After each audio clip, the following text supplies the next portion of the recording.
to be honest. Oh.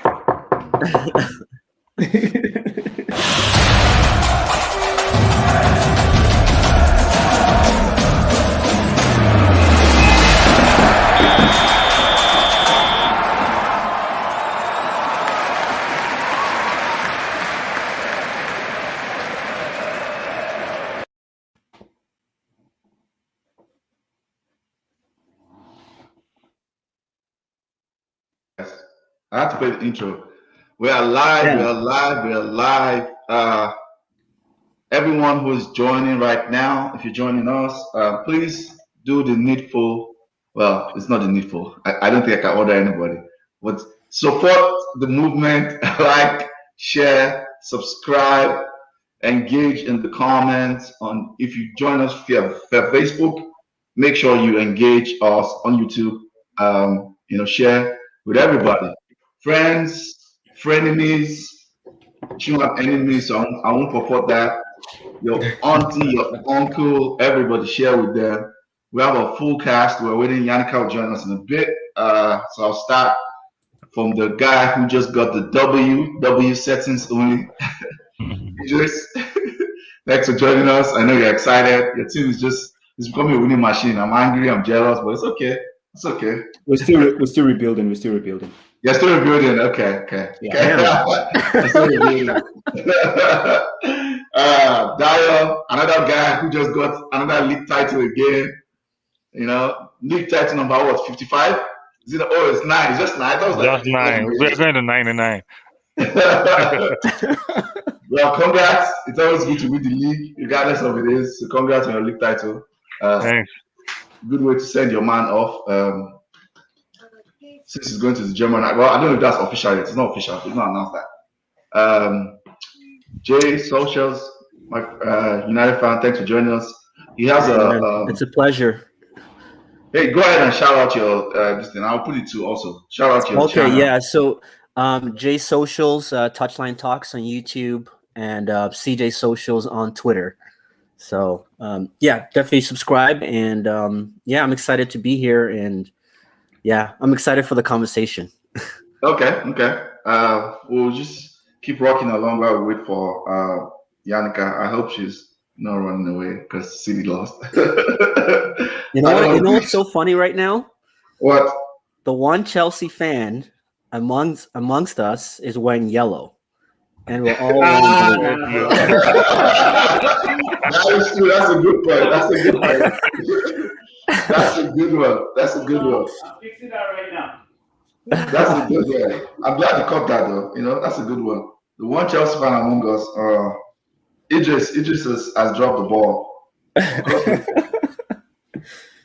Well, I think Chelsea had a yellow away jersey at some point in their history. So maybe there we go. No. We can't have that. I was gonna wear the blue one, and I was like, nah, my fan. Let's stick up. Let's do this right. Okay, let's dive right in. Let's quickly. Let's talk about the game today. I know this is Champions League talk. I'll just briefly, Eedris, give us quick 5 minutes wrap up before we go into Champions League. What are your thoughts about the game today? Man, amazing. I believe like playing against Manchester City, we in the Champions League, we do have a chance of potentially making going for it and having a chance to at least say we can win. You know what I mean? But like playing them 3 in a row, you would think that we're going to drop one at some point. But now I'm not even worried about dropping anything, because we played basically. I wouldn't call it a second fiddle, because I'll just say this is a team B, but what would look like the future of Chelsea right now, right? And we played Manchester City's technically team B. You know what I mean? But you can't really call that a team B. Just with Chelsea, can't really just say that it's a team B. But long story short, we were able to have solutions to this specific Manchester City team. They were very patient. They weren't playing a very high line like they did the first time we played them. We seem to have every player that comes in seems to bring something unique and different. The coach is very aware of different styles of playing, because my goodness, last time we played him was almost like a 3-5-2, although it was like a 3-4-3, was a 3-5-2 formation. And then this time you saw the full-blown 3-4-3. Like everybody, like, you know, we had Pulisic, we had Ziyech, and we had the run in between Werner. So I know Pep was worried about the long balls and the high line. So they did have Nate Ake and even Mendy dropping as much as possible. But it's kind of crazy to actually see how the boys have adapted and what good coaching actually does. I'm still a fan of Lampard. I'm still a guy that believes that he will be a big coach in the future, right? If he's able to tweak certain things, because the solutions were there in front of him. You know what I mean? And he was flexible last season. He brought us these players, attracted all those players. But now we're talking about Tuchel and what Tuchel did with the same players, but experience. I was even explaining to a colleague, telling him that, like, I mean, you even brought it to my attention, AY, when we're talking about Tuchel in Mainz, Tuchel in Dortmund, and Tuchel in PSG is very different from those two Tuchels we're talking about. And even I believe what he's learned in PSG has matured him a lot in being in a big club. And it sucks to use the word company man. He sounds more like a company man now than he ever was when he was younger. Because when he talks about even political subjects about his players, he will defend his players. I'm sure he talks very well to the black players and the young players inside. But outside, he will give political nuanced answers. He will not rock the boat. He hasn't spoken to the owner of the club. Can you imagine? So he's only spoken to the board and Marion and the CEO. So when you look at what he's able to do, how he's able to embody the winning mentality of the club, using whatever you have and not trying to impose a certain kind of philosophy. One has to respect what he's been able to do. And Pep has got all the spending, you know, Pep has got everything. Pep is a genius. I'm all the people calling him fraud and all of that. It's for banter purposes. But Pep is creme de la creme of you know, managers. But he's never been able to beat Pep in the Bundesliga. You can make the argument Pep had all the Arsenals and the best in Bayern Munich and all that stuff. But at the same time, if you look at the guy we're talking about in Tuchel, how he's actually matured and how he actually ran PSG with a lot of egos and enigmas, and he was able to bring the best out of them to the Champions League final. I think it was the closest that any PSG manager has ever come to carry the Champions League, you know? And they were playing a ruthless Bayern Munich team that was just, they could not do anything wrong. You know what I mean? And he was able to get out of there. I mean, they stood up, they were counted, and they fell on the sword at the end of the day. But when you look at what we've been able to do at Chelsea, catch them on a high line. And today, when they didn't play a high line, they came with a different solution. They still could not finish. They could have killed us today, no doubt. But when you look at the amount of offside goals, the amount of openings, shots on goals in the second half, we could have beaten Manchester City too. Like, it could have been a 4-3 game, 3-4 game, back or forth, right? The fact we could go toe-to-toe with Bill Gilmore, with Reece James, with Kurt Zuma, who is Calamity Zuma. You know what I mean? Talking about Zuma. So which money, Eedris, how much did you guys pay Anthony Taylor? That was a stone cold penalty, bro. Yeah, that was stone cold, to be honest. You know what? I'm not gonna insult your intelligence and be like, no, I'll just, you know, story for the gods, we thank, and we move forward. Because if you look at the other penalty on the other end, it could have been, you know, like that we gave. It was almost like soft, but yeah, same old. And but at the end of the day, man, the boys did what they need to do. And for the guys that haven't been playing for so long, like Billy Gilmore, like even like Ziyech comes in and out, and this is a seasoned player, no doubt. Alonso, you know, Hudson-Odoi, he comes in. The coach could see Mendy's wing was a problem. Brings in Hudson-Odoi. Yes, Pep countered by bringing in Zinchenko, but at the same time, Odoi's composure and poise. You know, normally it would have just been that kid that comes in and like, man, I get to just come off the bench, but was ruthless enough to set off Werner, lay off Alonso, who was an outcast initially in finishing. The ability to bring guys back into the fold and then be more efficient says a lot about the coach and also says a lot about the mentalities of the player.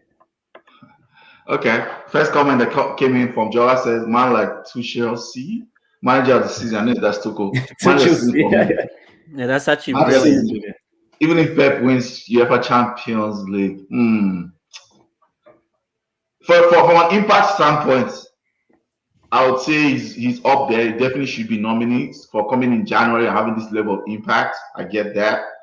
But when you look from a resources standpoint, if David Moyes what David Moyes has done is incredible. We have to acknowledge that, everybody. That team was fighting relegation.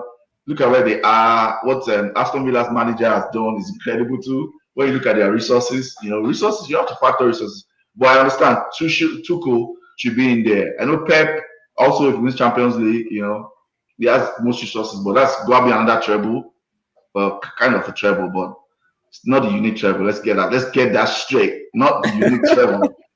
This one is kind of a treble, kind of. We got to. So that Pep will be among the conversation for sure. Okay, so let's move to Champions League. Now let's go to Champions League because I want to keep us within 1 hour today. Let me go to Dayo. Dayo, since you are the biggest Pep fanboy I know, tell us. You are, because you're the only guy I know who was rooting for Pep against his whole club. I've not seen that before. That's how much of a fanboy you are. So tell us about your thoughts about City and PSG. Both legs. Just give me a good summary. City and PSG. Well, City got lucky at some point, but you have to say you make your luck. Why I say they got lucky was in the first leg. PSG with some more discipline could have been out of sight before Man City got a hold of the game on the second leg.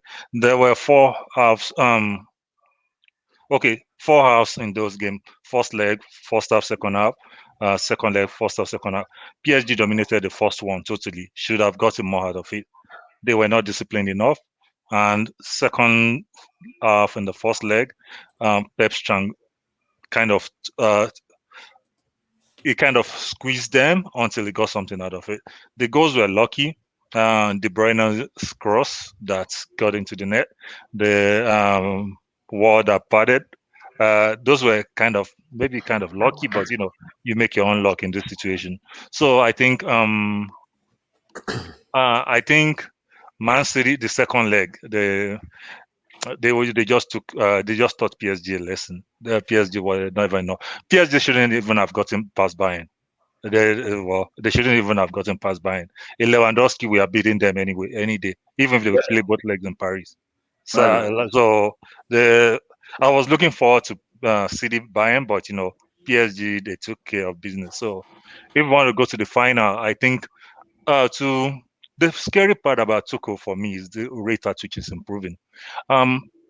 He has a team now that seems like he's tailor-made for him. He doesn't like dealing with egos. He's not made for all those Neymar and Mbappe. He was just trying to make things work at PSG. He did the best he could. But Chelsea just seems like a bunch of young boys that will listen to him, and they will do exactly what he tells them to do. They will run through the walls for him, and they will do whatever he wants.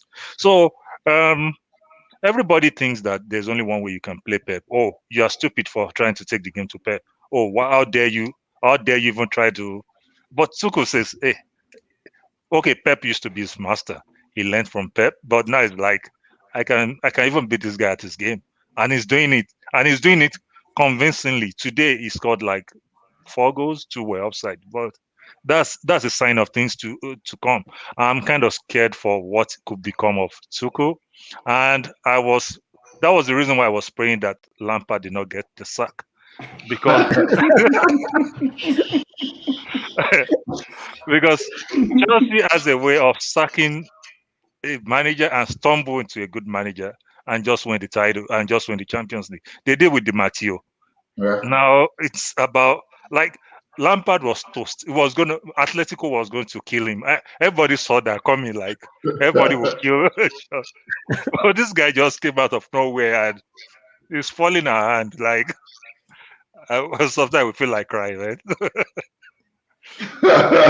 If only Lampard could just win 2 more games, maybe we'll be there today. Now. I will be trolling Chelsea from now to tomorrow. That's what that would have been doing. J Socials. Let's talk because I don't want you to hit on this. So let's focus all your thoughts about the Chelsea-Madrid matchup. I want you to hit a little bit on Madrid. What your thoughts were, then maybe you can talk about Chelsea too. But Okay. What are your thoughts? The Chelsea Madrid game. Yeah, I think it was a good game. Like the first, I think Chelsea were unlucky in the first leg. I think that tie could have been over in the first leg. When you talk about Chelsea, and I think Chelsea, they're looking like a balanced team under Tuchel. Like, because you think about all the signings they did last summer, it was only a matter of time before it was just, all that was missing was Frank Lampard being able to just get the glue. You know what I mean? And I feel like that's what they were missing. I know someone made a joke about how Tuchel could have been the missing link for Chelsea, and I think he's shown that this season. All Chelsea's lacking right now is a clinical number 9 that knows the offside trap. They can see the offside line and can finish, because like every game you watch of Chelsea, there's so many goals that they score, but it's either offsides or they don't finish. So it's crazy. But just to kind of go back to the Real Madrid game, it was only a matter, like, Real Madrid, they're done. I try to tell my Real Madrid friends, my brother, that Real Madrid needs the Pogba. They still think Modric can do the job, but I just feel like Real Madrid needs to rebuild right now.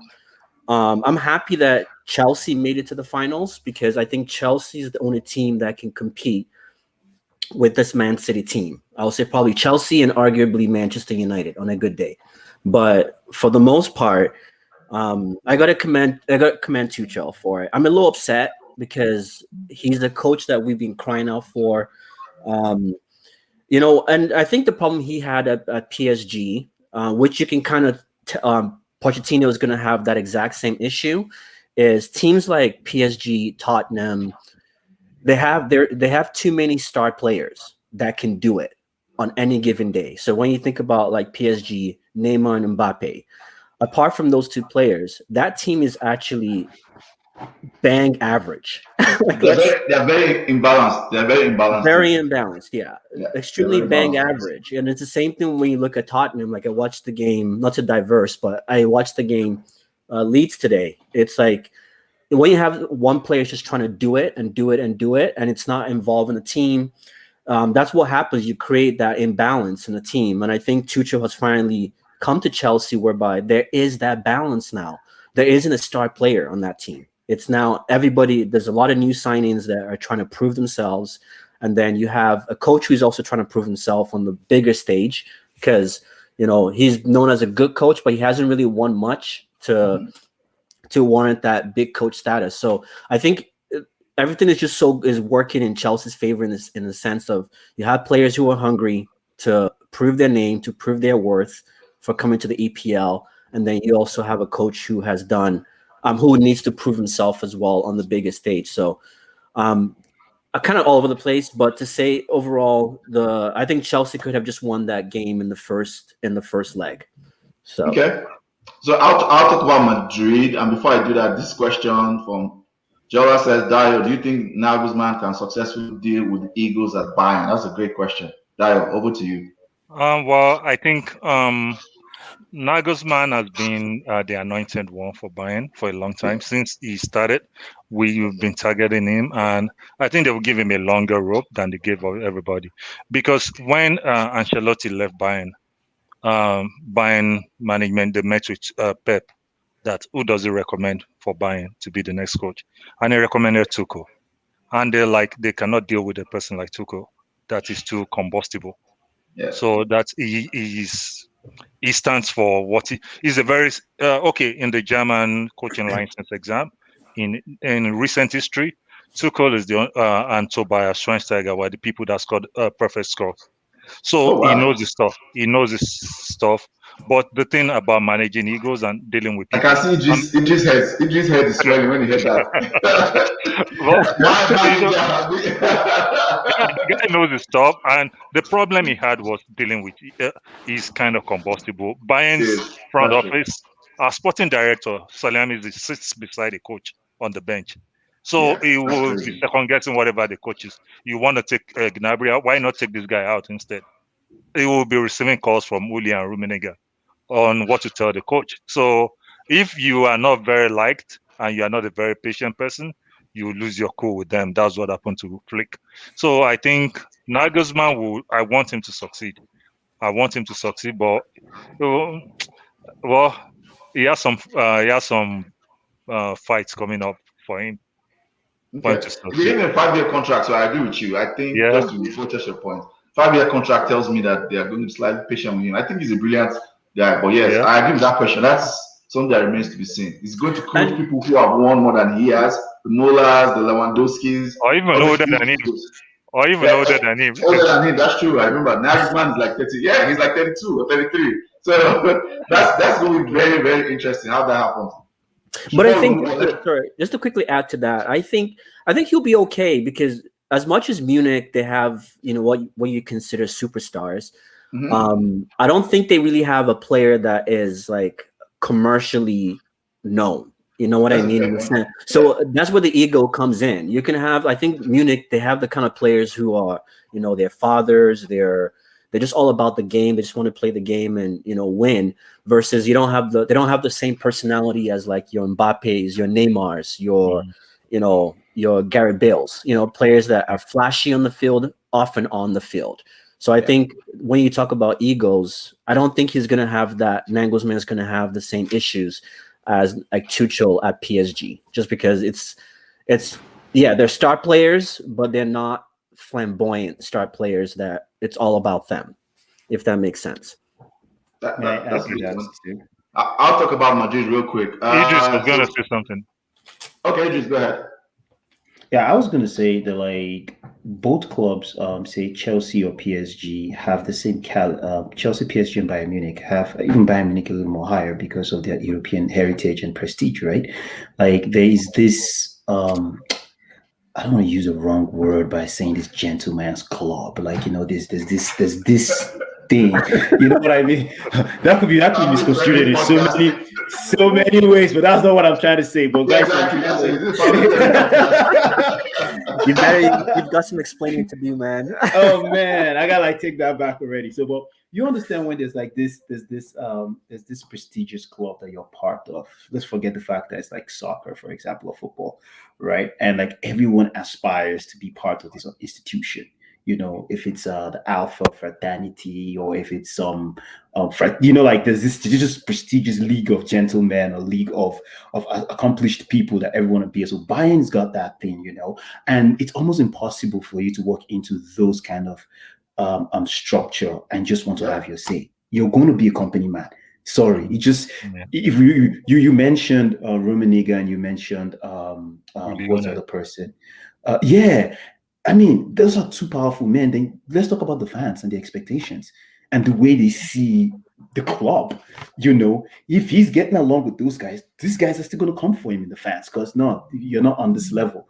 So it's kind of like, I believe Tuchel, this version of Tuchel, will work well with those guys. What they were worried about is what kind of like he's had to go through that with PSG. And the honest truth is, he had a problem with Leonardo, so right, and that's why he left. But he didn't really have problems with Mbappe and all those other players. They never said anything bad about him, right? He's had to actually work with those egos, understand that, like, man, this pays the salary. The sheikhs and the PSG, even PSG, we might talk about PSG like, oh, when the Arab money came in, they became this. But PSG is also a household name in France and in European football. They're like a dynasty too. So you just can't come in and act like a Mainz or Dortmund and think it will fly. Chelsea's becoming that thing.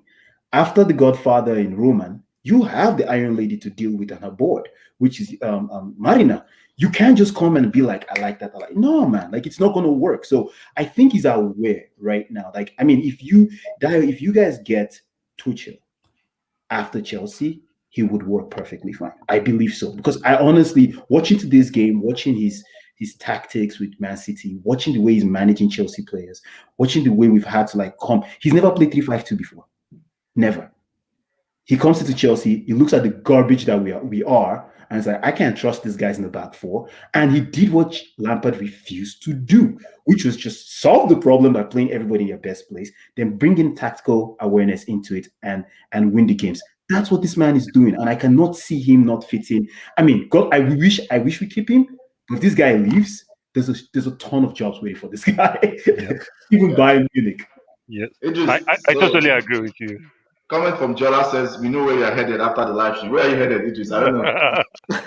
how come we don't know this? Please, where are you headed after this live stream? The people want to know. Let's welcome Yannicka to the stream. Yannicka, thanks for joining us. Thanks for having me.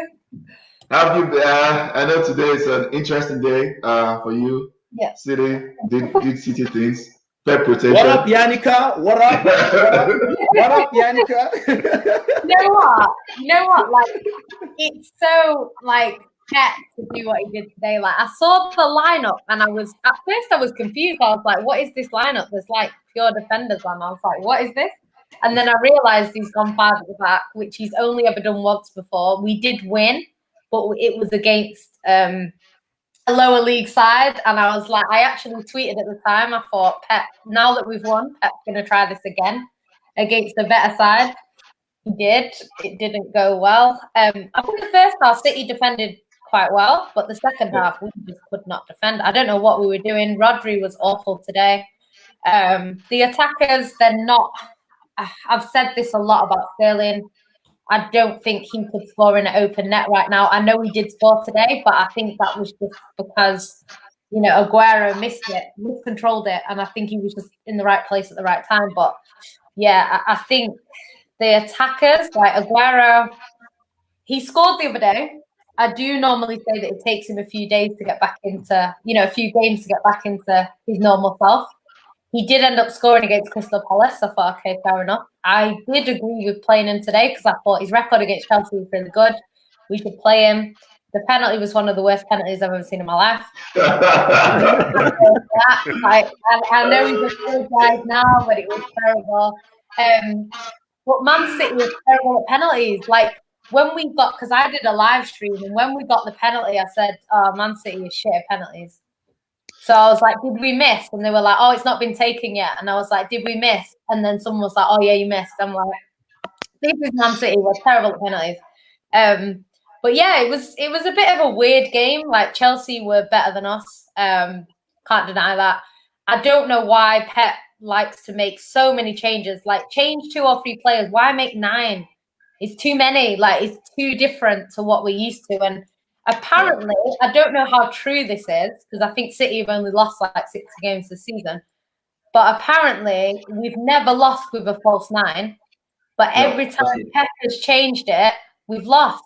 So it's like, why change it when you've got 0% win rate? Changing it. Just play what works. And I don't know. I feel like people did say before the game, do you think Pep will start his strongest 11 against Chelsea? And I did say I don't think so, because I think he wants to keep his cards close to his chest for the final. I don't think he wants to give Tuchel too much information about what's going to happen. Yeah, I was actually going to say that. That's a good point. Yeah, so I knew he would change it, but I didn't think he'd change it that much. I think it was too far the other way. And you know what? That game was one of them games. It was quite end-to-end at the end. Obviously, there's the penalty shout. I don't care, because City is shit at penalties anyway. But you know, we could have potentially got another penalty. Someone else takes it. They score. It's 2-1 to City. But it kind of, Chelsea went down the other end and scored. So I did say about when Callum Hudson-Odoi came on, I said he's come on to get the winner. He will score the winner. And it wasn't him. It was Alonso. But you could just see in that game Chelsea were going to get the winner. Man City, that's the second time that we've lost in the 92nd minute. It's just like, if you're at home and it's 1-1, see out the game. And we can't do it. But yeah, that's Man City in the Prem this season. They're very inconsistent.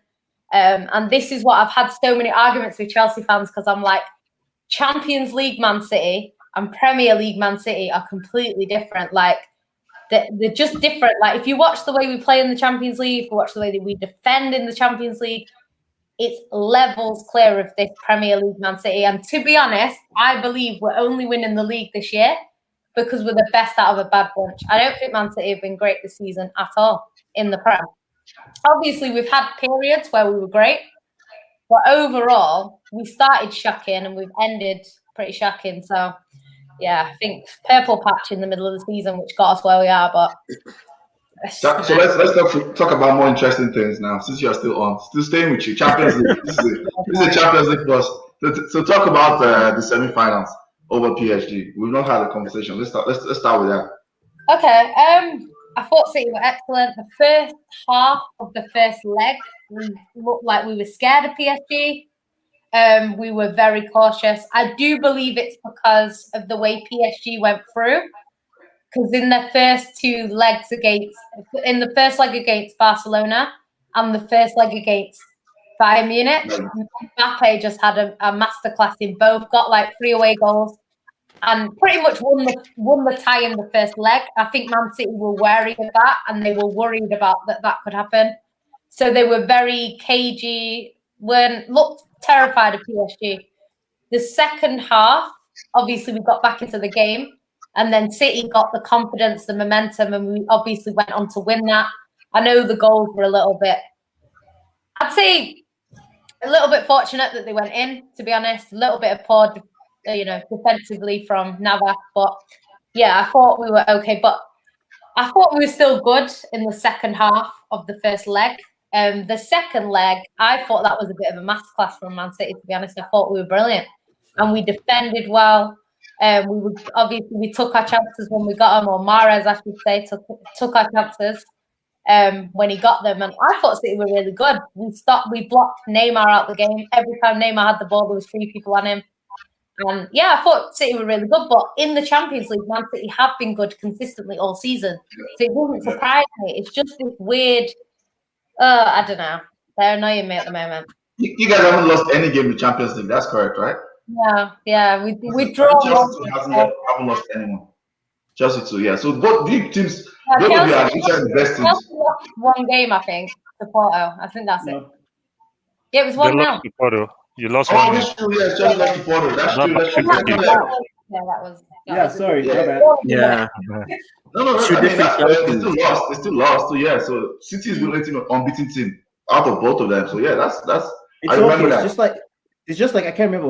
I can't remember the Super Bowl. It was like the game that matters, which was the Super Bowl. I think the New England Patriots lost it. So don't worry, City against City on Champions League. Yeah, it's okay. Don't worry about it. That was a Frank Lampard Chelsea too. Final is that form does go out the window. It doesn't really matter. The thing that worries me is the only team that have ever won more games than Man City in the Champions League is Real Madrid, with 12. No team has ever won more than that. Man City are joint at the moment with Barcelona and Bayern Munich. Bear in mind, these teams actually won it. So I don't know. It kind of, we would have to be the best team in the history of the Champions League to win it, which is kind of mad. So I don't know. I know you're nervous about that, but I did predict you guys are going to go to the final, even though you were not confident about your team. Yeah. So let me give a quick wrap up about Madrid. Madrid, in my opinion, like I told so many people, I always thought Madrid overachieved to get to where they were. I feel like if Liverpool were half as good as the Liverpool from last year, Liverpool would have beaten them, knocked them out. Because that Madrid team is so dependent on like playing through Modric and Cruz, very slow, lethargic football, and they get it to Benzema, who does like his individual like quality and just carries them home. So I always knew that. I think that performance, that first leg where Liverpool gave them so much time. Liverpool gave Madrid so much time on the ball in that first leg that like Cruz and Modric could have like good barbecue, like share out the barbecue, have some drinks, then come back and play. And they will still have had time. They had so much time on the ball. And I knew Chelsea wasn't going to give them that much time. I think they overachieved to get there. They had a lot of injuries, of course.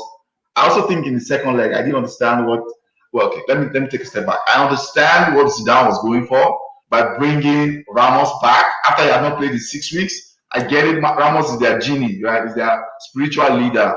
But come on, this is modern football. Like, I don't know how people still do this. Like, 6 weeks of no competitive action. I bring him against Chelsea. That's going to press, counter-press him and have quick runners. When I saw that, I was like, what is this? Why are you starting Ramos? He didn't play in the weekend before. He did try him during the league game, test him out. Yeah, if you watch the game was structured. That's why they played the back three. People think, in my opinion, I don't think Zidane was trying to match Chelsea.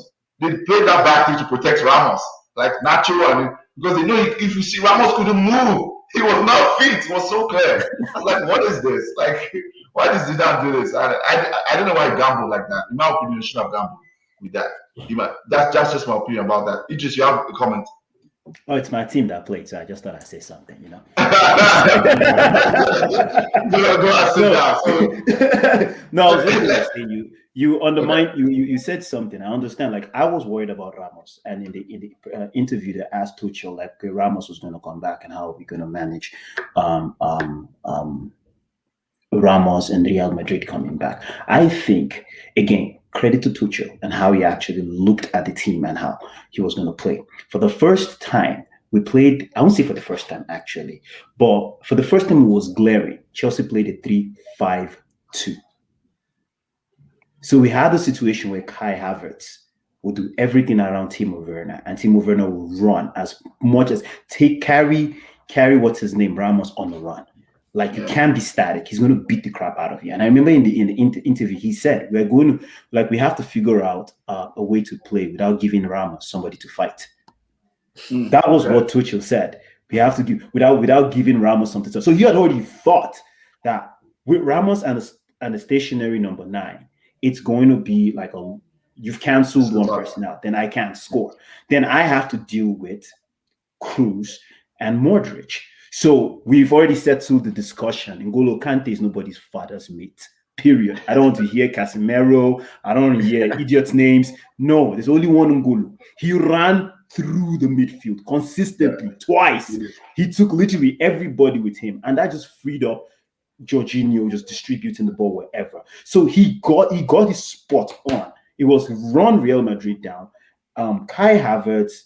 And I believe it was Pulisic always came in as inverted wingers. They were never on the wings, always inverted. Mason Mount was just everywhere. So what we ended up having was a crowded midfield that drowned out talented players like Kroos and Modric. I mean, they were good. Mind could think, body couldn't move as fast as these guys, and the pressure was on. So all of a sudden, there's always a time you have N'Golo just strolling through the middle, and these other guys were just running to pick up whatever scrap they could get from Madrid. So I honestly think, like, whether Ramos was going to be there or not, I think the coach knew how to hurt Real Madrid. And these boys are going to, as Dayo would say, the boys are going to run into the wall. They're going to run into the wall for what Tuchel is doing. And it's working. He's played 3-4-3, 3-5-2, like every variation you can see tactically. And the boys are just comfortable. They're not exposed.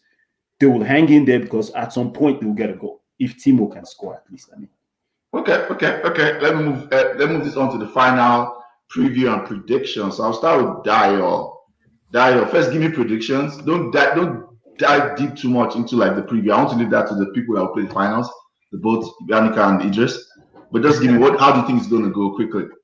I think City sacrificed today, and they are winning the final. City 2, Chelsea 1. Okay.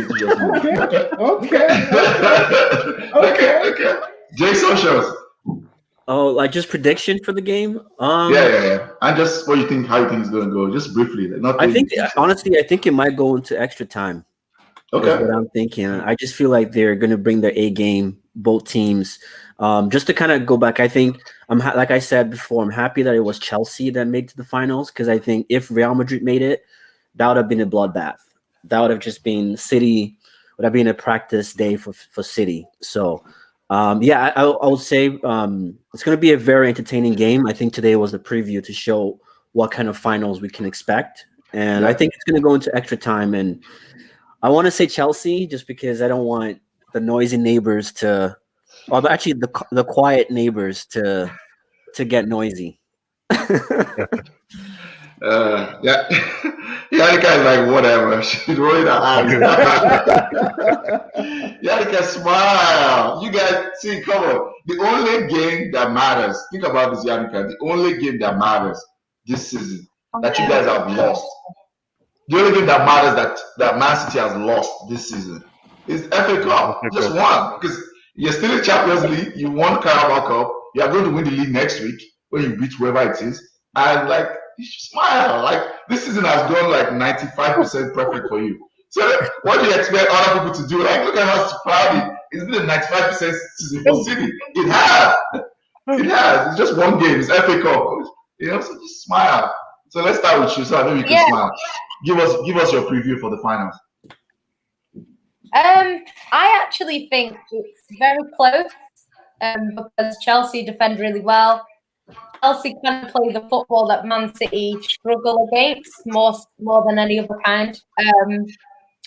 What I would say with the final is it's not going to be any lineup that we've seen against Chelsea this season. I think it's going to be our usual false nine. He will start with Foden, probably De Bruyne or Mahrez. So it'll be a different kind of team up front.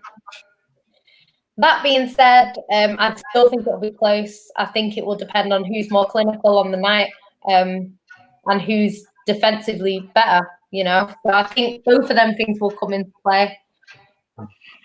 I think whoever scores first will probably win, if I'm being honest, because one, that normally happens in a Champions League final. Secondly, I can't see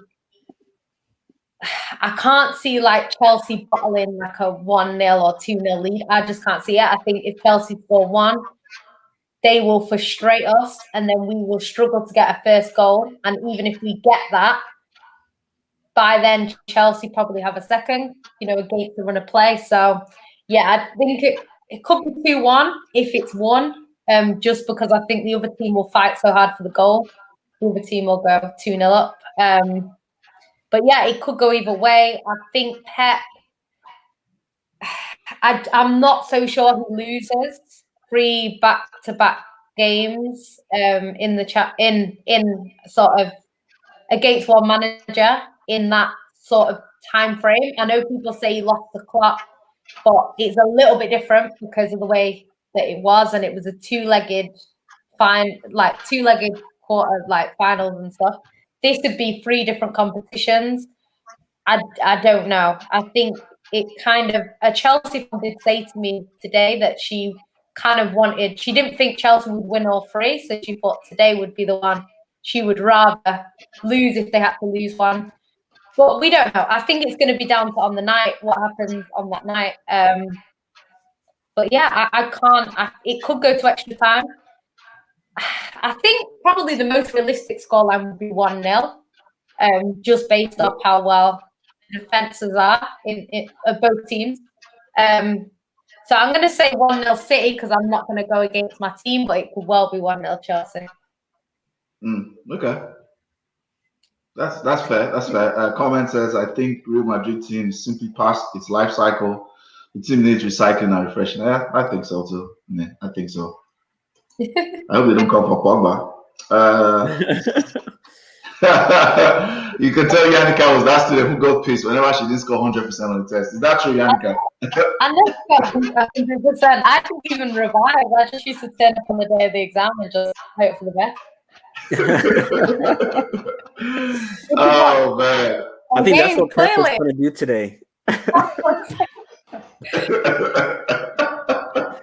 But honestly, though, just before Eedris goes, I think just to be fair on Pep, I think it's such a difficult situation for him because the league is technically won. Like at the end of the day, I don't see United clawing back 10 points, you know what I mean, in the next 3 games. So it's already won, but at the same time, he's trying to make sure that his team is fresh for the finals, but at the same time, they're still alert. They're still, they haven't taken like weeks off before the finals. So I think it's complicated. It's a complicated situation because he's riding on that Champions League. For him, I think he would rather lose the league and win the Champions League than lose the Champions League. So I think it's a lot that's just playing with his mind and just his thought process right now. So yeah, I agree, and I think the reason why he did that is just very, very simple. He could not afford for that first team any of that component to get injured. And when I say that, I'm talking of Foden, Kevin De Bruyne, Mahrez, because those players are totally different from the lineup we saw today. When you have Sterling, because he said it. The thing about Pep is, the point about Pep, he tells you, just like Tuchel, they tell you in their interview what they do and what they want to do. And people just think, he tells you, he has been saying that he wants to keep the ball. He wants to keep the ball. And when he plays that first false nine lineup, they keep the ball better. when it goes to this lineup, their strength is they can run behind defenses, but they don't keep the ball as well. He literally tells everybody that this is the problem, and it's there for you to see. So, and I know that's why, because if he loses any of those guys ahead of that final, maybe a hamstring injury, because playing after 4 days, to be fair to him, I just want to be fair and play devil's advocate. If he loses any of those 3-4 those guys, and he has to put like Sterling or Ferran Torres, it's a different ball game. That final, it switches everything up, and he knows that the margins are this close. So, like everybody has said, he's keeping his cards to his pocket. Let me quickly just give my prediction. I'm sticking with my bracket. My bracket has been spot on so far. That's why I'm on top of the bracket. I'll share the league table at the end of the pod. I'm comfortably on top because I got predictions spot on. Especially the Chelsea Madrid prediction. I got everything. The aggregate scoreline, I got everything spot on. So I think it's 2-1. I think City will win just because of the fact of everything everybody has said. I think City will win. Chelsea have won the win. If you're not spot on, I'm coming for you. I'm very confident that City will actually win because they kept their cards in their back pocket. And I also think Chelsea, I don't know how long Christensen is out for. I think if they have to play Zuma in that back three, it's a different ball game than Christensen. Christensen is better than Zuma. Man, y'all don't like Zuma. I honestly like Zuma, man. Nah, he's not as good as Christensen. I rate him. I don't think. That's my opinion. Well, I think a European referee will not be so kind to Zuma and others tackles. So he has to.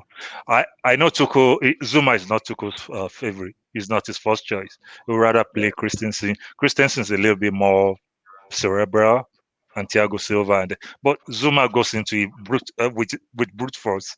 And if you have an Italian or Spanish referee, that might just be the difference. They don't like those kind of tackles. That's true. Eedris, take it away. Okay. Do you know what will affect Chelsea as well?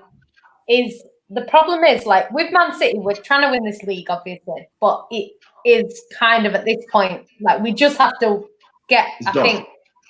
We just have to win 1 out of 3 games, and it's not the hardest opposition, so we should be doing it regardless. Even if we lost 2, and then we'd have Everton, we still should be beating Everton at home, like in reality. So I think it's one of them things. Like the problem that Chelsea have is that maybe now because of the way Leicester have played and stuff like that, it's not as bad. But they have to win a lot of their games, so they have to beat Leicester.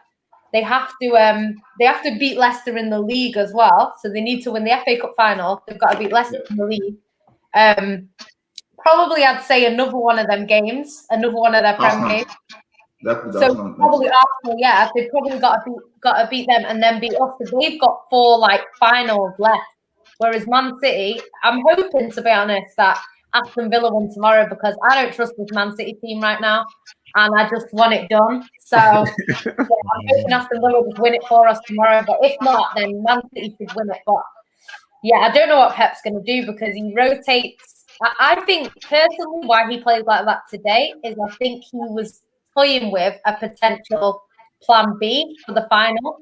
Because obviously if you go 5 against 5, 5 at the back against 5 at the back, and it works, then he could have maybe if the final wasn't going so well, he could have switched it up a little bit, and maybe that's what he was looking at. But it didn't really work. The first half was not too bad, but the second half it just didn't work. And I know he substituted a few players, and maybe that's what messed it up and sent it off balance. But yeah, it was a bit of a mess. So he can't. It's because of that guy, the social media manager, Benjamin Mendy. Mendy is that. Mendy's a vibes man. He's just what. He's always good vibes, man.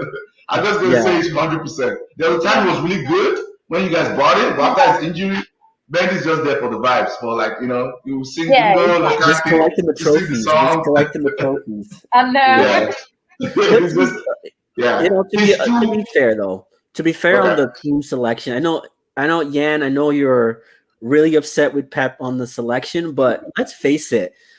I'm not a City fan, but seeing that lineup out there today, that team can beat 98% of the league. Yeah, they should. 98%. So it's one of those, and City was unlucky too, right? With a couple of calls and just the way the game went, they were unlucky. But I don't know. I think City. I think you guys are still good. That team could still do damage.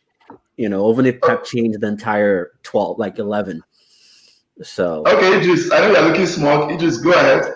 No, I was just taking notes, man. Just hearing what everybody's just saying, man, right now. So I'm gonna come up, Jay, saying City were unlucky. Say they scored the penalty, still be 2-2. No, I'm not saying that they were unlucky. I know, bro. I'm just saying, like right now, my ego is like right here, so I got I was actually one of my buddies in the soccer group chat. He was all like, "Oh, City was so lucky," and I said, "Wait, what are you talking about? That game was balanced." And I showed him the stats, and he's all like, "Oh, what are you talking about?" Hey, I'm with you, man. I think the game could have gone either way. It was one of those games that was in the balance. Yeah, City might have had a few more chances at goal, but overall, I think it was such a balanced game that it could have gone either way. Yeah. So that's why I say City was unlucky in that regard. I think it's one of them things. When there's like a late penalty call like that, like if Man City get that penalty and because I don't think we'd miss 2 in the same game. I think we would score the second one. That's usually what happens. So if we scored that one, then it probably would have ended, like you say, 2-1 to City, because we would have just kept the ball, because they would have known, that a minute or 2 minutes or 3 minutes or whatever it was away from winning. Then Zuma gets sent off. Remember that? He gets sent off too. Yeah. That's better. Zuma gets sent off. He's the last man. Yeah, gets sent off. That's a red card offense. Yeah, so that, in my opinion, that's what swung that momentum of that game, in my opinion. And this is coming from a United fan. That's my opinion. I'm glad you said coming from a United fan. Yannicka, you just have to wear red to get a second penalty, or have Bruno Fernandes in the team to get a second penalty. So now we know what's going on out here, right? All rigged. But I'm glad you mentioned that. Then I'll come to the part where you all talked about like Mendy probably being past his time. Again, you have to look at the way Chelsea approached the game. Immediately, Reece James had gotten past Mendy twice, and Reece James felt that like, oh my god, I can actually run this guy. He ran him like 3-4 times, and there's an overlapping center back in Aspilicueta coming in. It's like we wore City's left side down. That's made Ake, our former prodigy. We ran like Mendy, and you brought in Zinchenko. I was telling my boy, I was like, there's a kid that's going to come in, is Zinchenko. That kid is very fast. That kid is quick thinking. That kid could go at anybody. But he still was no match for Callum Hudson-Odoi and what's his name, Reece James, because they just figured out that like we are going to run through this channel, and if we're going to get anything, somebody's going to square the ball, and it's going to work. We finally found the outlet that we're looking for, right? So that's what I want to say about Mendy. And let me come to Zuma, because also under mentioned, yes, he might not be Tuchel's favorite. I don't think every Chelsea fan is scared of Zuma. We love Air Zuma. He gets us the goals, but he's one calamity away from sending the game the other way. And Rudiger used to be like that too. But the good thing about Tuchel, and again, and I say this, how he's matured so much, I believe old Tuchel will have gotten rid of Zuma. Old Tuchel have made him feel unwelcome in the team, right? Old Tuchel will have probably you wouldn't have been prepared to come in to do his job today. Do you understand what I'm trying to say? But somehow, Christensen gets injured. It's like, Zuma, go in there. I know you're not good at any of the sides. I'm just going to put you in the middle with Aspli and Rudiger. They can work with you. But any ball that comes in the air, we know Zuma is winning that. Any tackle, like you guys even forgot the tackle on Raheem Sterling. Like, bro. Yeah, that was a problem.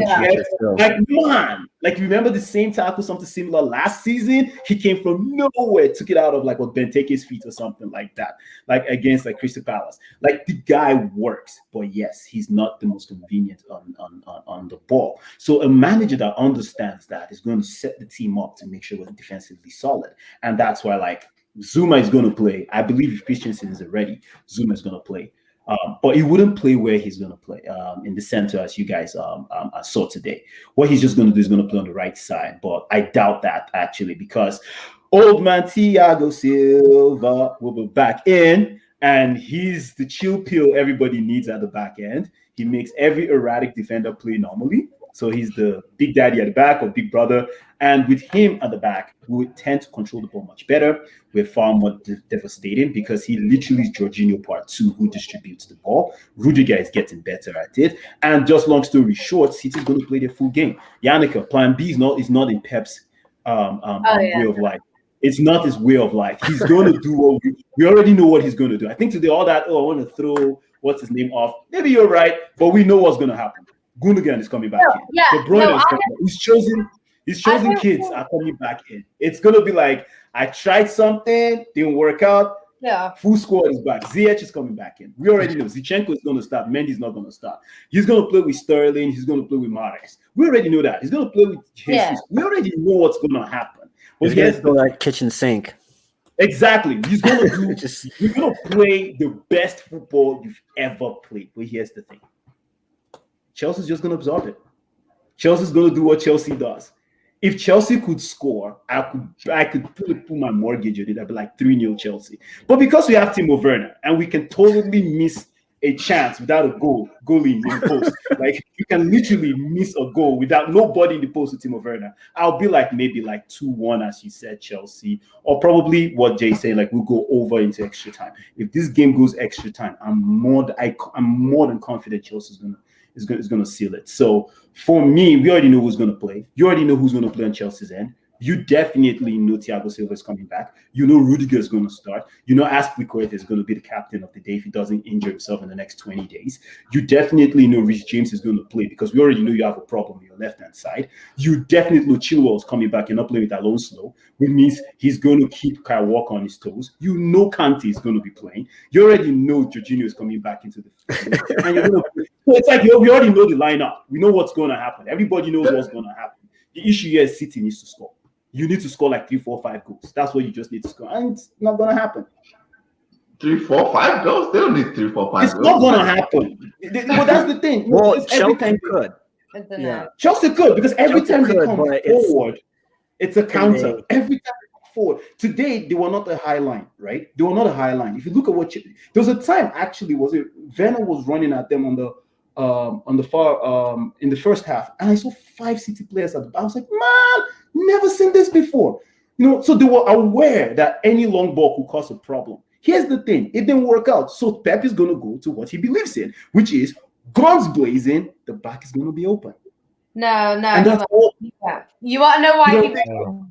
Because every single game in the Champions League has been the same. That's what people said when we played PSG. Man City will get torn apart by Mbappe. He's going to get torn apart by Neymar. Man City play very differently in the Champions League. And if you look at how we defend in the Champions League, that's why I can't see it. It's going to be very limited on chances. The players that we play in our Champions League squad, the likes of Mahrez, they're very clinical. So it's not your sort of Gabby or your Sterling. Sterling won't start. He won't play. He will not play. It'll be Foden on one side, Mahrez on the other, and probably De Bruyne as a false 9 in the middle. So we have 3 more clinical players playing up front. Like today, Sterling, don't get me wrong, he scored a goal, but he scores like 1 goal every 14 games at the moment. It's not great. Like he's really not great at the moment. Ferran Torres, he scores maybe at the end of a game when we've dominated for 90 minutes. He's not the most clinical person. So I don't know. I don't think this is what I keep saying to a lot of fans. Like I'm not saying that we're going to go and win because a final is a final. Anyone can win on the day. I don't know. It could be any score as well. But I think what a lot of people are doing is confusing Premier League Man City, who got torn apart by a sort of Man United and a Leeds, to Champions League Man City, where they've approached it in a completely different way. And, we haven't lost the game this season. And I'm not saying we're not going to lose because, like I've already said earlier, I think it can go either way. But I think we're just defensively a lot better. And John Stones and Diaz are 10 times better together than any other combination. So when John Stones is there, people will say John Stones is overrated. He's not that good. Diaz makes him look good. But them two together, they have a proper partnership. Whereas Laporte and Diaz, they get on, but it's like backup replacement. They don't have that bromance that Stones and Diaz have, So I don't know. We'll have to... But here's the thing. That's the holy grail. That's what you guys have been chasing. That's the one thing your investors want. That's even something Pep wants, all right? Yeah. So you're going to go for it. And the fact you're playing a Premier League team, I think will mess with Pep and think he's going to go for it. He's not. I cannot see Pep playing after these 2 games with Tuchel. I cannot see him being like, okay, let's be pragmatic. Well, I like AY knows how I feel about that. Yeah, I just can't. He's so paranoid now. He's just gonna be like, Pep knows Tuchel a lot. He's pragmatic. And you will know that.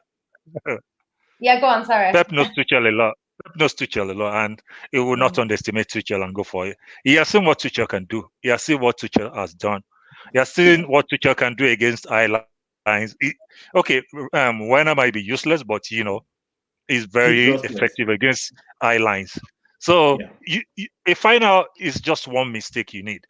It's not going to give it all. He's not going to give his defense to Werner to be running right. He can just run into the ball. The ball can just hit him in the face or in the ass, and it goes in the ass. I think Pep will sit deep, and he will just try to rotate the ball. It's going to be a boring first few minutes until someone scores. And that's why I think, I'm looking forward to the final. I think City is going to be close, probably over time, but I think City will edge it. I just think you guys are talking about the guy that you're saying he's going to do something that is so counter to his existence. Like, I just could not see him. I couldn't see him. So Eedris. Do you know what it is with City though? When City try and play a different game of football like we did today, we get beat. I want Man City to go and play how Man City play. We're more like Well, actually, when we played PSG, we were pragmatic in the start. It went terribly wrong. The minute we started playing City ball, we went and won. So I think as much as it might seem like a terrible idea, if Man City go there to play football, like I know we've only played Chelsea twice, obviously in the FA Cup, that's a little bit different, but in the Prem, we've only played twice. The first time Man City played how we normally play, I know it was Lampard and it was different and the players weren't as good at that time, but when Man City play that football against Chelsea, who they're better defensively, but they still have the same players, it's just they've got better. We had more success doing that, So I think Man City, even today's game, the first half Man City played how we normally play. The second half, I don't know what we were doing, but it was terrible. So it's like, I don't know. I can't see Pep changing the way he plays. I think he's going to go for it City style and hope that they win. And I think we're more likely to win playing like that.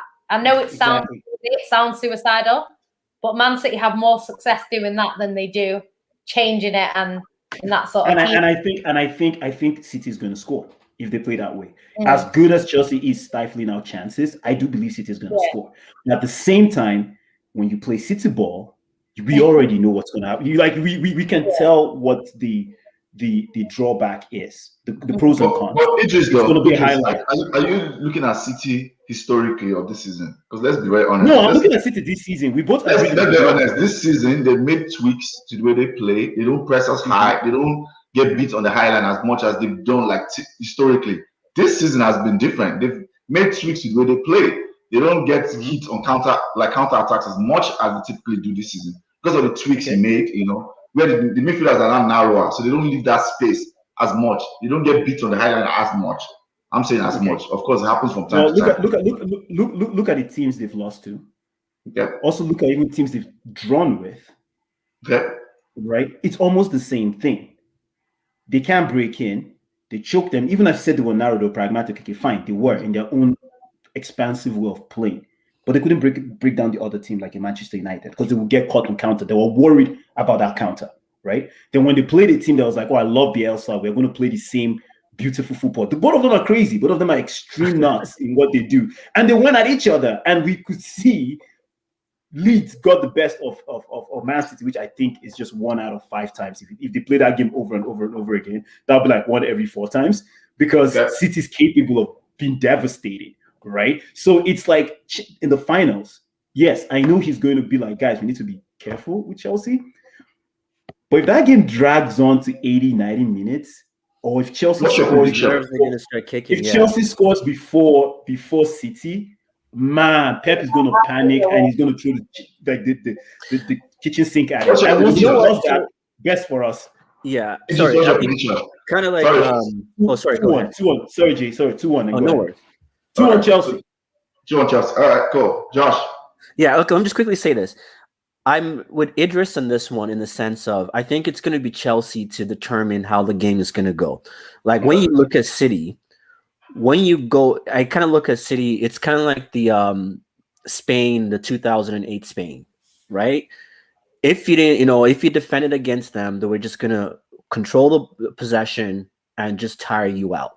Italy was a team that discovered that no, rather than trying to get them to play football, go at them. And I think that's when Spain people started realizing, okay, that's how to play Spain, just attack them. Because between Sergio Ramos and PK, they were not the best defenders in the world. You know what I mean?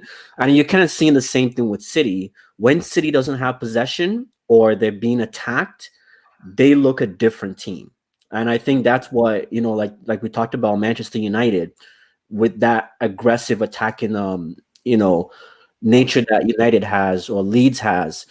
And now we're seeing it with Chelsea today is the first half, Chelsea let City play.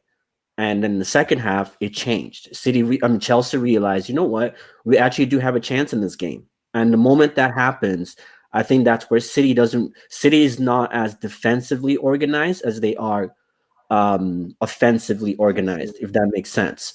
So I think that's where it is. If Chelsea comes in and says, you know what, we're going to go at this game from the beginning, that's where Chelsea has the upper hand over City. And I also think from a Chelsea standpoint, I could totally see the manager being like, it's working. Don't panic. Just make sure we're a tough team to beat. That's literally what he says every day. I'm going to build a team that's hard to beat. He never said I was going to build a team that's going to dominate. I'm just going to build a team that's hard to beat. Part of it is we're doing some things weirdly ever better than City, which is we will keep the ball at the same pace as City. We would run the counter channels better than City. One thing for sure that I know City runs into is when they meet a team that soaks in pressure, they become frustrated. Until they broke PSG the first game, you could see City was getting frustrated at some point. Yes, Yannicka said a couple loose goals, right? But they were already getting frustrated. So if you can maintain that frustration, they will make mistakes at the back. That's what I believe. And Chelsea doesn't give a lot of chances up. So this is one of those clear-cut defense wins trophies, and hopefully comes true for us. Okay. I'm going to move us on real quick. I said I'll keep you within 1 hour. It's 7 minutes after. I'm going to do UEFA Champions League team of the season. This is how I'm going to do this. We're going to do 4-3-3, and I'll go around and I'll ask each person who's your left back, who's your right back. That's what we're doing. We're not going to make everybody say their 11 because we don't have time. So if everybody agrees with the person's choice, then we'll just move to the next position. Sounds good? Yeah. See if I remember. I couldn't go back. I was like, I'll keeper. I will choose my keeper of the tournament. Of course, I think my keeper of the tournament so far has to be Mendy. Everybody agrees? The towel is MVP. Yep. Yeah, I gotta say Mendy. Okay, everybody says Mendy. Okay. Yannicka, who's your right back of the tournament? Right back. Oh god, I don't know. No, I don't watch every single game, so I don't really know which right back has been the best. I'm rubbish at this sort of thing. It's definitely not. Let's start like knockouts. It's knockout stage that matter. People that have been in knockouts, Ooh. Yeah, Kyle Walker's been really good. For City when he has played. So maybe go Kyle Walker. Get a City player in there. I don't know if he's been the best in the tournament because I don't watch every single game, but he's been good for City. So everybody agree? Kyle Walker? No. For left back? No, right back. Right back. I go sorry, for right back. Right back. Though Chelsea doesn't play 4-3-3, but I was going to say you can't. You okay? I guess because of overlapping center back, right? Yep. I just go with Aspilicueta. Wait, sorry. Can I? Are you guys doing like best 11 from Chelsea and City, or are you doing like Champions League as a whole? Champions League. Okay. Yeah. Knockout stages, of course. Don't go and bring in group stages. People go knockout stages. Knockout stage, and of course, I think anybody that should be in this team at least should have made quarterfinal. At least, right? Okay, that makes it a little bit. Yeah. So that reduces the pool. So the person should have made quarterfinal at least. I agree with Walker. I mean, I don't know about Eedris. You people. So two of us Walker. One person says Aspileta. Eedris, Yeah, who's your I pick? think I'll go Dayo. Aspley. Aspley. So because of the way he plays Josh, the back. so there's two people Walker, two people Aspley. So you break the tie. Who's your choice? You have to choose one of them. Oh man, this is actually a tough one still. I was trying to see. Sorry. You know what? Let's go with Kyle Walker since everyone's going for him. We'll do that. But it's not everyone. It's just it was been 2-2. It's been 2-2. Yeah, it's I gotta tiebreaker. break the tie. Oh, I gotta break the tie. Yeah, break the tie. Yeah. Oh jeez. So me and Yannicka went for Kyle Walker. Dayo and Eedris says Aspley. Oh. I'll say Kyle Walker just because. Yeah, I like every time I see him play, he's really like solid at the back. So, and he's really good going forward too. So staying with you, center back. Choose one center back. Who's your first center back? For center back. Oh geez, center back. Trying to think of all the teams that have played. Actually, there hasn't really been that many good center backs. I'll say Diaz. Okay. Diaz. Everybody agrees Diaz. I agree. Yeah. Is the private chatting working? Yeah, I can see it. I can see it. I don't know if everybody's looking at it. That's your choice. That's what I don't want to talk about. I don't want to influence people's opinions. Okay. I don't influence people's opinions. But yeah, I see the private chat. I agree with Diaz. I think everybody agrees with Diaz for the first pick, right? Yeah. Yep. Yeah. Okay. I was gonna go with Thiago Silva, but there's two center backs anyway, so I assume it's gonna be a mention down the line. Okay. So it's going to you then. Go. Who's your next center back? Eedris. Thiago Silva.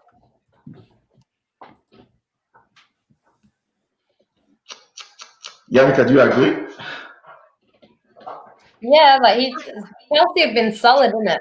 Especially defensively. I think Rudiger's been really good there. Rudiger's been. I know he wasn't great in the beginning, but recently Rudiger's been probably the best. That's your choice, right? That's your choice, right, Rudiger?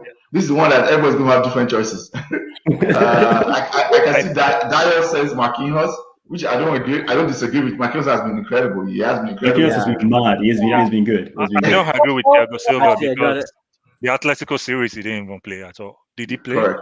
He didn't play. He didn't. Yeah. But like he's been.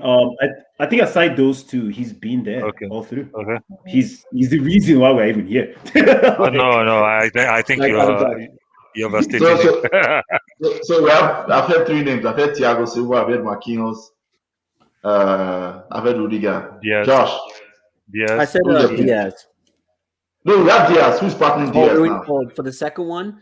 Yeah. I'll say Marquinhos though, because he also scored in both Bayern Munich and against City as well. So I got to give it to him. I'm going with Marquinhos too. I'm going with Marquinhos, in my opinion too. So I think it's Marquinhos and Diaz. Marquinhos has been really good. Someone said it has to be Diaz and Silva, and I think that's a Chelsea fan. Chelsea fan. We know you. Marquinhos has been incredible. Let's give him his flowers. He has been good. Okay, left back quickly.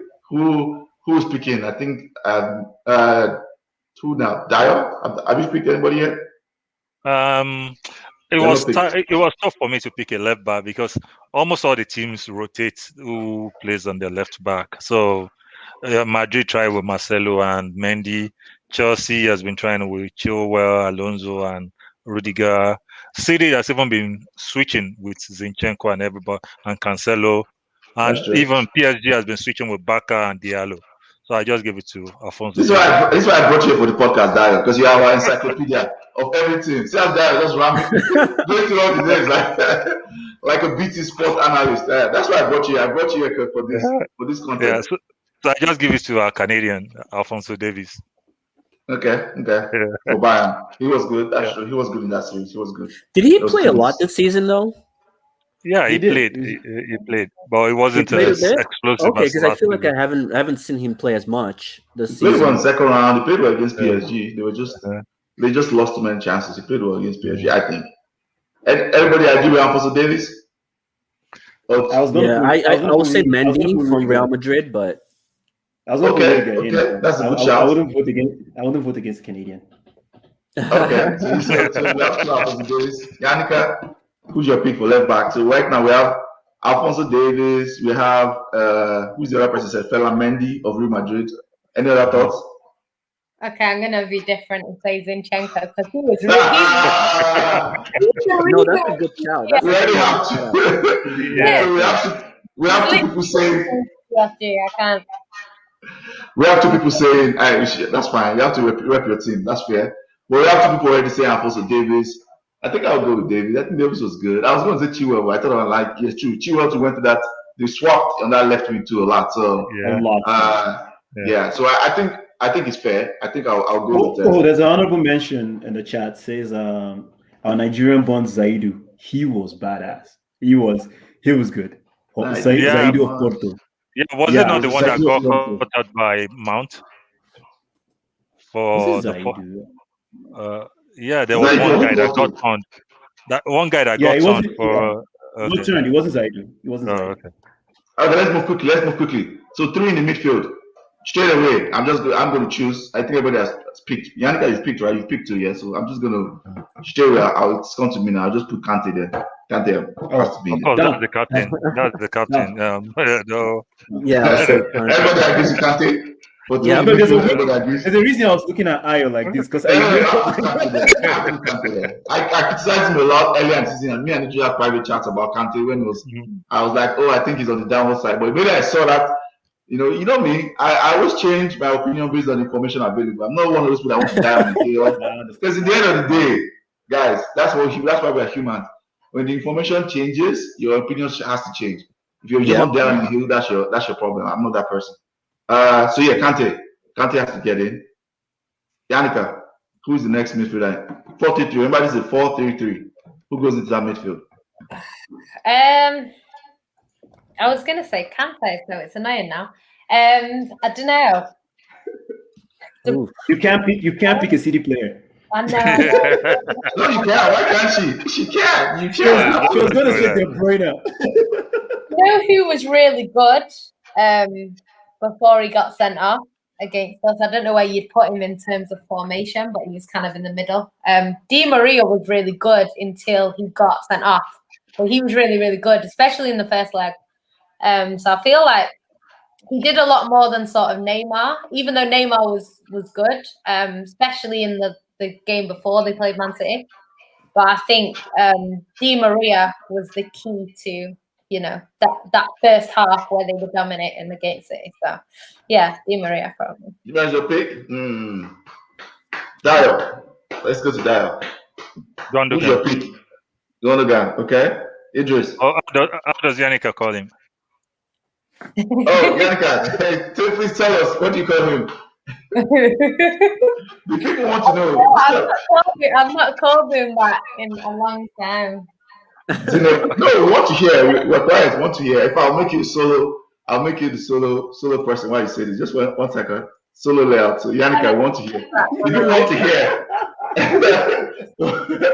We want to hear. We're waiting. What's Gundogan's? It's Ilkay Gundogan. That's his name. No. You have a pet name for him, don't you? We want to hear that name, please. Yeah, want to know. Mr. Whiffy is his name. Okay. So Dayo says Gundogan. Ilkay Gundogan. Eedris, do you agree with any of the 2 picks? So right now we have Gundogan and we have Di Maria. I can't pick Di Maria. I know he was good, but from a midfield standpoint, now I won't pick Di Maria. But Gundogan I can work with because there's 3 positions, and I'm stuck between Toni Kroos and Mason Mount. I'd say Mount. I thought Mount was really good. I think he's your best player this season. Oh, he is. He's got to be. Here now, Kante. He's got to be like player of season. Okay. And I would say Mason Mount for overall, simply because under Lampard, there was questions over Kante because of his form under Lampard, whereas Mason Mount was doing bits kind of under both. So yeah, he should get. Are you kicking out Di Maria? Are you replacing Mason Mount? It looks like you are. Mason Mount deserves to be in there. I don't mind. Okay. So we have As two you Mason said, Mounts. once new information comes to you. I forgot about Mason Mount, like it just went out of my head. Josh. But, yeah. Okay, Josh, you agree with Mason Mount? I'm trying to move us quickly. Yeah. No, not Mason Mount. Wait, did we pick our first midfielder yet? Yeah, Kante. Kante. It's Kante. So we have two more picks. Okay, But so we are picking I the agree second on midfielder. Conte. Yeah, I agree on Conte, and then I'll say KDB as well. KDB's got to go in there. Okay. So we got two more midfielders. We have two more. So We got I two went. more? So why don't we do this? Say your top two midfielders. Everybody say their top two let's do that. midfielders. They will pick. Yeah. So I'm going Mason Mount. and God, who was the other person I should? Tony Cruz. Mason Mount, Tony Cruz. No, we are omitting Conte. Conte is a stay. So my next two is Tony Cruz and Mason Mount. Okay. Dayo, who are the next two? Gundogan, Modric. Josh. Wait, Mars, is he a midfielder or is he a No. Forward. Is it forward? Oh, it's considered Yes. forward. Oh, damn it. Okay, I'll say KDB and just going from stats, Tony Cruz. From a stats standpoint. Okay. So we have KDB, Tony Cruz. We have Mason Mount, and who was the second pick? Tony Cruz. Tony Cruz. So we have two picks for Tony Cruz. Dayo, who was yours? Tony Cruz again? Did you say Tony Cruz? It was Modric, No, Modric and Gundogan. Modric and Gundogan. Yeah. Yannicka is next. Yannicka. Who are the two? Zinedine Gundogan. I don't know now. You know what? I would put De Bruyne in there. Okay, so who's the second one? So I wouldn't argue against Cruz. I think in that second leg he was a little bit kind of played out the game a little bit by Kante. So it's Kante and who? Yeah. Oh, Jorginho. Oh, Mount. And there was missing. There you go. I don't know. So who are your two picks now? Your two picks are KDB and Tony Cruz, KDB and Tony Cruz. So it looks like Tony Cruz gets in. We have three people choosing Tony Cruz. So Tony Cruz gets in for sure. And who's the next? And I think KDB and Gundogan will be a tiebreaker. Okay, so I have to say mine, right? I'm going to say mine since everybody has said mine. So mine is KDB and Mount, in my opinion, personally. I think Tony Cruz just had that one game against Liverpool. And it's true. Personal opinion. Fair enough. Against Atlanta, we're not that great. I watched both legs. It was that one game against Liverpool. And everybody was like, oh, Tony Cruz, Modric. I'm like, just one game. Second leg against Liverpool, they were not good. They were not that great. Against Chelsea, both legs, they were not good. So it's like, I feel like people just got carried away with, oh, that one game against Liverpool. And yes, they were really good against that one game. But everyone, if you go back and watch the game against Atlanta, against Chelsea, they were not that good, guys. They were not, in my opinion. They were not. Games, really. I just know that he's a decent midfielder. I'm just saying that performance. Yeah, just looking at like his stats thing here. He's like ranking second as like most productive midfielder in the Champions League this year. Tony Cruz, right? Yeah. What's my productive? Oh, you mean like goals and assists or what? Like just in terms of like game, like just basically like his game. Overall game? Yeah, overall probably like XG or something like that. Like create. Yeah. It's the fully fantasy level. We don't care about XG. This is eye test only. Eye test merchant. That's who we are. Everybody here, eye test. That's what we do. It's old school. See, I brought my man, the British sport analyst, Dayo. Here, this is the old school man here. Where you say eye test only, you don't care about XG. XG can go in the bin. We don't care about XG. So it looks like if we're doing eye test, we gotta throw in like Borussia Dortmund in there, man, because they played some good football against City. Like I was actually a little upset that Borussia Dortmund. Shout out. Yeah. Okay, so our midfield now from the picks are Kante, KDB, And Tony Cruz. That's our midfield. Yeah. So let's go to forward line. Let's start with Dayo. Mahrez on the right. So let's do this now. I think to make it easier, right? Okay. Yeah. Pick your Mahrez, three. Benzema, Mbappe. Okay. That's hot. He came in hot, very hot. I like that. He came in hot. I like that. He came in very hot. And I think that's what Facebook user says. Who is this? Please tell me who you are. I can't tell. It's Okoyemi Ayola. Oh, okay, Okoyemi. Okay. Yeah. Mahrez, Benzema, Mbappe. That's a good. That's. I mean, I can't agree with that. I'm just going to say straight away. I agree with that. That's my pick. Who else? Who else is there? Simowena? Oh. No. Please. I'll just remove you from the stream. If you say that, I'll kick you out of the stream. He's lost. Eedris, man. We gotta talk about. We got in a different chat. We gotta talk about Timo Werner, man. I think he's getting too much stick. I think he's such a vital role to your attack. No, I agree too. I agree. His pace, the way he moves, like, come on. The fact that he's able to like draw the defenders, which creates the opportunity for your midfielders to catch up. Like, there's so much that he does that people just don't look at. Like, without him on your front line, you guys are static. No disrespect, but we'll go. I don't know, man. Jay, we're going to touch that again. We gotta touch on that now. I'm not saying that as a striker, he's not clinical, whatever, but he adds so much to your attacking, like your attacking powers or whatever. Let me read everybody in. Let me read you guys in. Let's stick to this. Someone says Haaland gets a good mention too. So yeah, okay, go ahead, Dayo. Who's your front three? You don't have to. No, that already said his front three. He said Mahrez. Okay, for me. Oh yeah, sorry. No, Jay, you go first. You go. Okay, first. I will say this is a tough one. This was a really tough one, but I had to take off Benzema and Neymar. So I'm left with Mbappe, Haaland, and Mahrez. I think those three have really stood out. I'm thinking of Haaland, so I was like, Haaland over Benzema.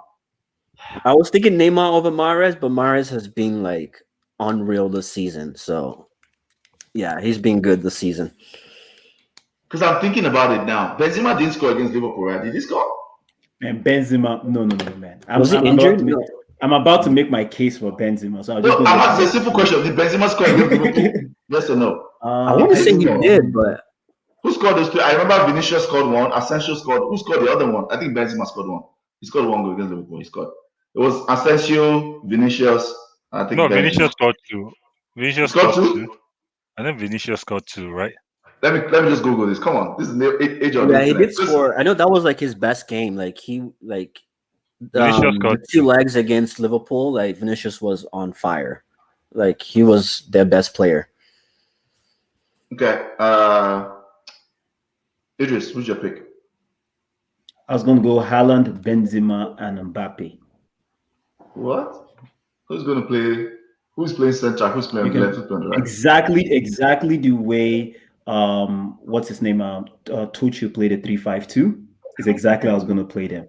I'll play Mbappe right behind Haaland and Benzema. Benzema's movement, Benzema's ability to control the ball and build up play. Haaland's movement, waiting for anything and every scrap. And Mbappe can run the entire field. So if I'm already having Toni Kroos, Kante, and KDB in the midfield, those guys are going to do all the damage. I don't need them going to the wings. People are already going to come from the wings. They just need to be in the box. That's all I need. Okay. Yannicka. I think I agree with what a lot of people have said. Mahrez for me has to be in there. He's Man City's best player at the moment. So he's got to be in there. Benzema is Benzema. I felt a bit sorry for him in that second leg against Chelsea because he was trying to do everything. He was dropping. There was just no one to help him, and Chelsea were just too good defensively. So I do feel a bit sorry for him. He did score a great goal in the first leg. So yeah, Benzema's got to be in there, and Mbappe, because Mbappe was killing it up until the Man City game. Before that, he was like scoring 3 in a game. So yeah, it's got to be Mbappe. And Benzema forced. Chelsea rarely allows shots on goal. Benzema forced Mendy to 2 saves. Yeah. Out of nothing. That was why. Just that example, I'm going back to Jay. This is why Chelsea's tired of Werner.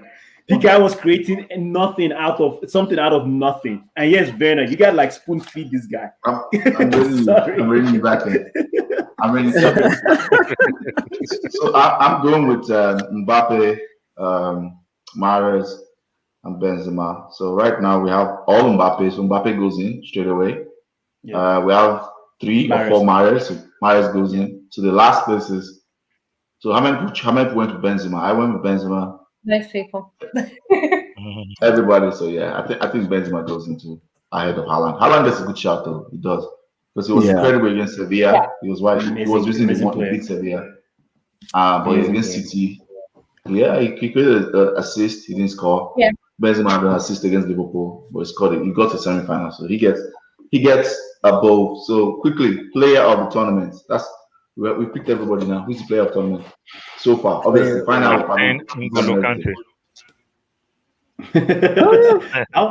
I think he's one of them. Gets a shout too, though. Yeah, Foden gets a shout as well. How many man of the matches has Foden won? I don't know, but it's odd if he doesn't get into the team of the season and he's the player of the season. True. That's true. The person with the most of the matches is De Bruyne. De Bruyne got it in both legs against PSG, I think. No, Mahrez, I think, got the second one. I think he got both against Mönchengladbach. De Bruyne's got PR. He's got PR. Because I know Kante and Jorginho has won a lot. They've won a lot of like. Those two have been alternate. Oh yeah, okay, I see. Well, Kante has to be Kante, man.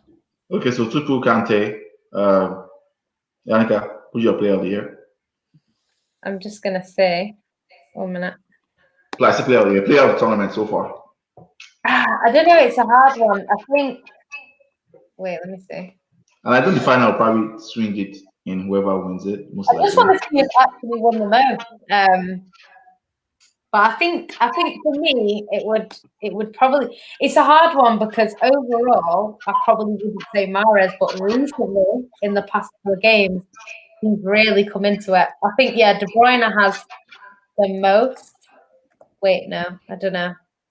He's got the highest rating in the Champions League, apparently. So KDB. Probably has to be him. But... Josh. Wait, no, we have Lion. Who has the highest rating there? I don't know. It's confusing me. Let's do eye test. That's eye test. You said KDB. I'm going to take that for you. So Josh, who's your player of the tournament? This is a really tough one because I want to say KDB, but I think KDB just doesn't have that impact. Like, I don't know how to explain it. It's like when I just close my eyes and think of who lit up, like the headlines of this year, I got to give it to Mbappe because he was just exciting to watch. The goals that he scored. Don't get me wrong. I love KDB and I love the way he plays. And I think he's very crucial to City's team. But if you're just saying the star of the Champions League this year, I got to say Mbappe. Can I just say, I don't know why I said De Bruyne. When for me, it should be in Man City's team, it should be Ruben Diaz, if we're being honest. But yeah, he can't be the player of the tournament, I suppose. But Ruben Diaz is the reason why Man City are in the Champions League final. The tournament, you guys. Okay, so we have 2 people from saying Kante. Well, this one we don't have to agree. So 2 people have Kante. 1 person has Ruben Diaz. 1 person has Mbappe. So for me, I'm always going to pick someone who made it to the final, right? In my opinion, I'll pick someone who made it to the final. Even though Yannicka says Diaz, which I agree has been incredible, I think the hardest thing to do on the field is scoring goals.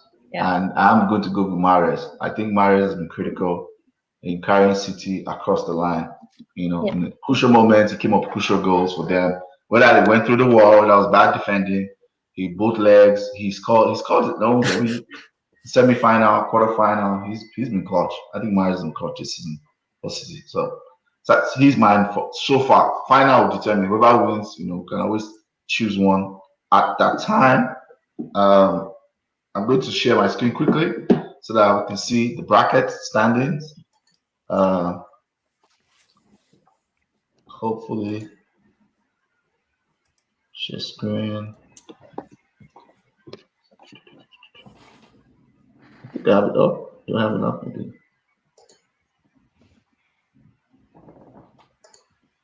Can you guys see my screen? Not yet. Not yet. Ooh.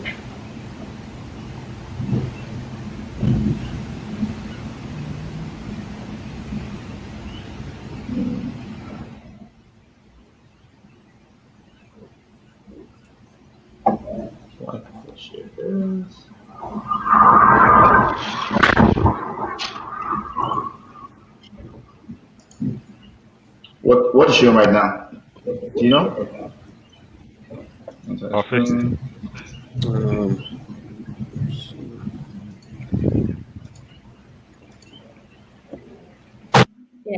There we go. Can you guys see the table? Yeah. Okay, so of course yours truly is on top at 18 points, and because I got the Chelsea aggregate scoreline of 3-1, and I got City and Chelsea going to the final. Yannicka got City going through and Chelsea going through. I think Ola only got looking at everything now. Ola got only Chelsea going through to the final. Eedris got City and Chelsea too. That's why Eedris was behind. That's why Eedris got points for City, Chelsea making to the final. Dayo got City and Madrid, so he got points for always City making it to the final. So that's why we have the standings. Unfortunately, it looks like, the only way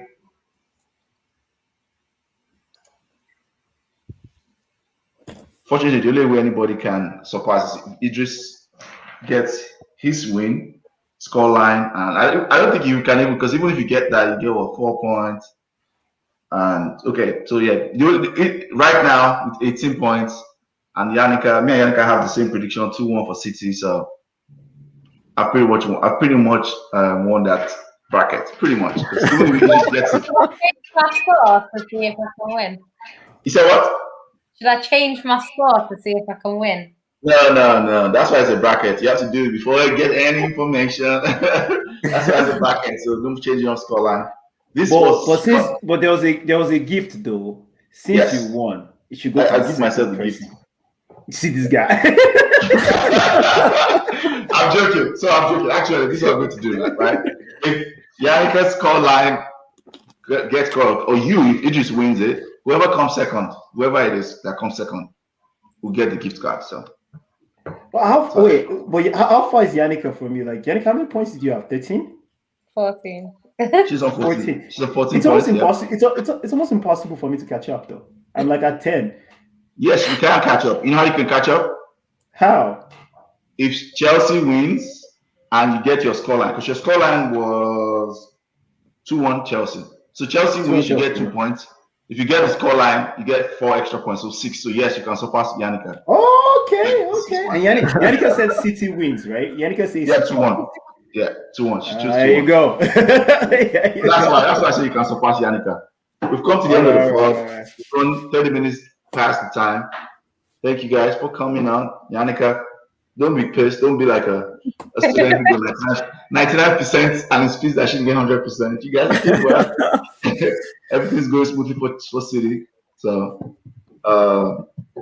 Dayo, thanks for coming on, for bringing your usual, encyclopedia knowledge, as you always do. Eedris also, for being so excited and overhyping Chelsea. No.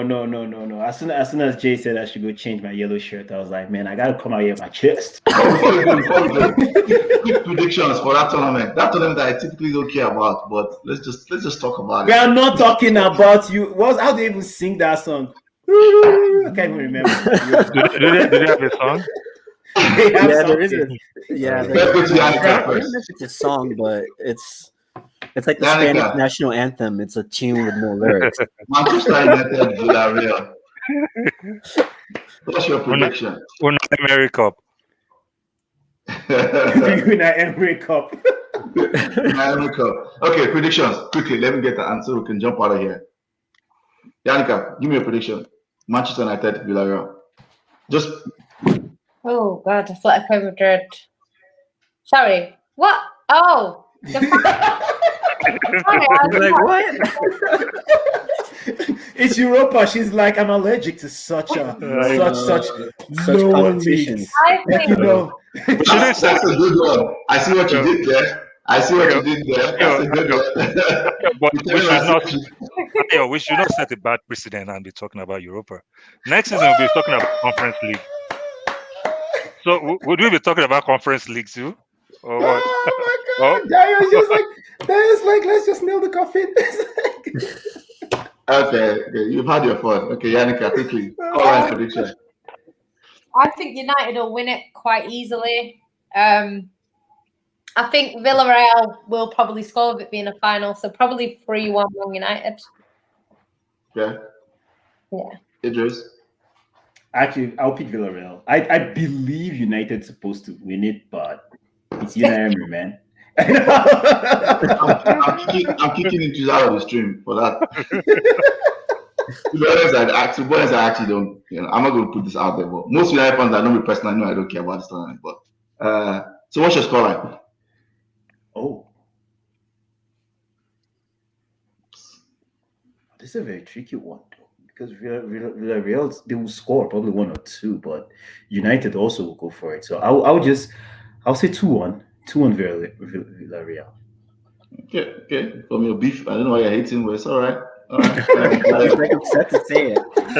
Okay. Because I know. Okay, you want me to go? Okay. I want United to win. 1, because that takes away some of the bragging rights Mourinho fans have about Man U. Then 2, it ensures that Man U will not sack Ole soon, so that they won't get their own Tuchel.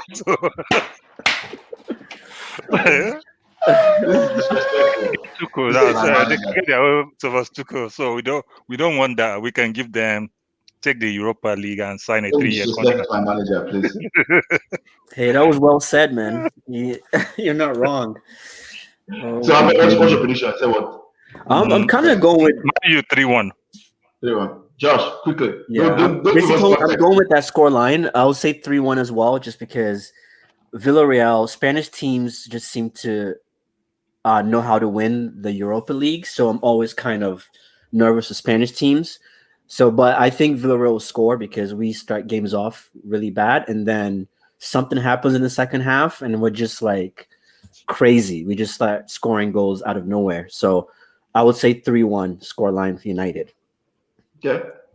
I think United went 2-1. I mean, we have the best squad. Our talent is overwhelming over everybody else. So I know Emery is a tactician, we try everything, but there's only so much tactics you can do when there's talent. Talent will beat tactics a lot of times. When the talent gap is so far apart.